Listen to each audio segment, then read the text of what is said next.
এই লোকটি হঠাৎ করে কাজ করতে করতে একটি হীরা পায়, কিন্তু চোখের পলকে হীরাটি হারিয়ে যায়। এরপর লোকটি যখন সাইডে তাকায় তখন একটি চমকতে হওয়া লোহার টুকরা দেখতে পায় এবং এটার দাম ছিল প্রায় 1,00,000 টাকা। এরপর ছেলেটি বুঝতে পারে সে সকল জিনিসের দাম দেখতে পারছে এবং সে যখন কাজ করছিল না তখন ফোরম্যান এসে তাকে হুমকে দেয় এবং কাজ থেকে বের করে দিতে চায়। লোকটি অনেক রেগে যায় এবং তার পোশাক খুলে সে কাজ ছেড়ে চলে যাচ্ছিল। ঠিক তখনই সাইডে সে ইট দেখতে পায় এবং ইটগুলো ছিল অনেক নিম্নমানের। ঠিক তখনই সেখানে ইটের কোয়ালিটি চেক করার জন্য কোয়ালিটি ম্যান আসে এবং ফোর্থ ম্যান এসে তাকে দেখাতে থাকে এবং ছেলেটি চাইছিল না সে ভুল বুঝুক, এজন্য তার মাথায় ইটটি ভেঙে দেখিয়ে দেয়। এই কোয়ালিটি ম্যানটি তখন বুঝতে পারে ইটের মধ্যে সমস্যা আছে এবং ফোর্থ ম্যানকে কাজ থেকে বের করে দেয় এবং ছেলেটি তখন লাঠি নিয়ে সেখান থেকে চলে যায়। লোকটি রাস্তায় যেতে যেতে একটা মহিলাকে দেখে এবং তার কাপড়ের মূল্য ছিল $300, সেজন্য সে একটি আইডিয়া করে। এরপর সে রাস্তার পাশে একটি দোকানে যায় এবং সেখানে গিয়ে একটি মূল্যবান জিনিস দেখে যার মূল্য ছিল প্রায় 3,00,000 টাকা।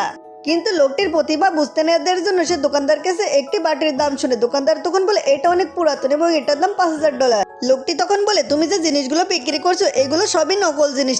দোকানদার তখন বুঝতে পারে এই লোকটি কোনো সাধারণ লোক নয় এবং সে তার কাছে হার মেনে নেয়।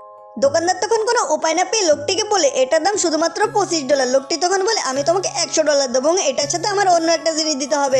এরপর লোকটি $100 দিয়ে সেই ফুলদানিটি কিনে ফেলে এবং তারপর অ্যান্টিক দোকানে যায়। দোকানের কর্মচারী তাকে দেখে বের করে দিচ্ছিল।